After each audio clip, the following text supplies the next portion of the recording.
Hello, good evening everyone. ನಿನ್ನೆ ವಿಡಿಯೋದಾಗ ನಾವು ಏನು ಹೇಳ್ತಂದ್ರಪ್ಪ, ಪ್ರಾಪರ್ಟಿ ನಂಬರ್ ಬೇಕಂದ್ರೆ ನೀವು ಪಂಚಾಯತಿಗೆ ಹೋಗಿ ತೊಗೊರಂತ ನಾವು ಹೇಳಿದ್ವು. ಬಟ್ ಇವತ್ತೇನಂದ್ರೆ ಅದನ್ನ ನೀನು ಹೇಳಿ ಮಿಸ್ಟೇಕ್ ಮಾಡಿದ್ನಿ. ಇವತ್ತು ನೀವು ಆನ್ಲೈನ್ ನಿಮ್ಮ ಪ್ರಾಪರ್ಟಿ ನಂಬರ್ನ ಹುಡುಕ್ಬೋದು. ಹೆಂಗೆ ಅನ್ನೋದು ನಾ ಹೇಳ್ತೇನೆ. ಮೊದಲು ನೀವು bsk.karnataka.gov ಸೇಮ್ ವೆಬ್ಸೈಟಿಗೆ ನೀವು ಹೋಗಬೇಕು.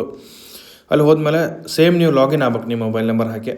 ಲಾಗಿನ್ ಆದಮೇಲೆ ಇಲ್ಲಿ ಸರ್ವಿಸಸ್ ಅಂತ ಒಂದು ಆಪ್ಷನ್ ಐತಿ. ಈ ಆಪ್ಷನ್ದಾಗ ಹೋದ್ಮೇಲೆ ಇಲ್ಲಿ ಒಂದು ಪೇ ಪ್ರಾಪರ್ಟಿ ಟ್ಯಾಕ್ಸ್ ಅಂತ ಆಪ್ಷನ್ ಬರ್ತದೆ. ಸೇಮ್ ನಿನ್ನೆ ಹಂಗೆ ಅಲ್ಲಿ ಪ್ರಾಪರ್ಟಿ ಟ್ಯಾಕ್ಸ್ ಅಂತ ಹೋದ್ಮೇಲೆ ಇಲ್ಲಿ ಮಾಡೋದು, ಮತ್ತು ಕೆಳಗೆ ಬಂದು ಪೇ ಪ್ರಾಪರ್ಟಿ ಟ್ಯಾಕ್ಸ್ ಹೋಗೋದು. ಅಲ್ಲಿ ಪ್ರಾಪರ್ಟಿ ಐ ಡಿ ಸೆಲೆಕ್ಟ್ ಮಾಡೋಂಗಿಲ್ಲ. ಅಲ್ಲಿ ಅಪ್ ಟು ವಿಲೇಜ್ ಅಂತ ಇಲ್ಲಿ ಸೆಲೆಕ್ಟ್ ಮಾಡಬೇಕು. ಆಮೇಲೆ ನಿಮ್ಮ ಡಿಸ್ಟ್ರಿಕ್ಟ್ ಸೆಲೆಕ್ಟ್ ಮಾಡಿರಿ. ಡಿಸ್ಟ್ರಿಕ್ಟ್ ಸೆಲೆಕ್ಟ್ ಮಾಡಿದ್ಮೇಲೆ ನಿಮ್ಮ ತಾಲೂಕು ಸೆಲೆಕ್ಟ್ ಮಾಡಿರಿ ಯಾವುದು ಅಂತೇಳಿ. ತಾಲೂಕು ಸೆಲೆಕ್ಟ್ ಆದ್ಮೇಲೆ ನಿಮ್ಮ ವಿಲೇಜ್ ಸೆಲೆಕ್ಟ್ ಮಾಡಿರಿ ಯಾವ ವಿಲೇಜ್ ಅಂತೇಳಿ.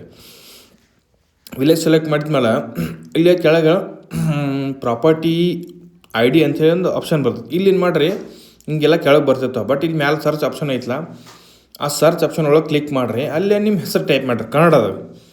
ನಿಮ್ದು ಏನೈತಲ್ಲ ಆ ಹೆಸರು. ಎಕ್ಸಾಂಪಲ್ ನಾವು ಈಗ ಬಸವರಾಜ್ ಅಂತ ಟೈಪ್ ಮಾಡೋಣ. ಬಸವರಾಜ್ ಅಂತ ಟೈಪ್ ಮಾಡ್ರೆ ನೋಡಿರಿ, ಆ ಊರಾಗಿದ್ದು ಎಲ್ಲ ಪ್ರಾಪರ್ಟಿ ಐ ಡಿ ನಿಮ್ಗೆ ತೋರಿಸ್ತಾವೆ. ಅದ್ರಾಗ ನಿಮ್ದು ಯಾವ್ದು ಅನ್ನೋದು ನೀವು ಇದನ್ನು ಮಾಡಿ ಸೆಲೆಕ್ಟ್ ಮಾಡಿ ನೀವು ಓಕೆ ಮಾಡ್ಕೊಳ್ಳೋದು ಅಷ್ಟೇ.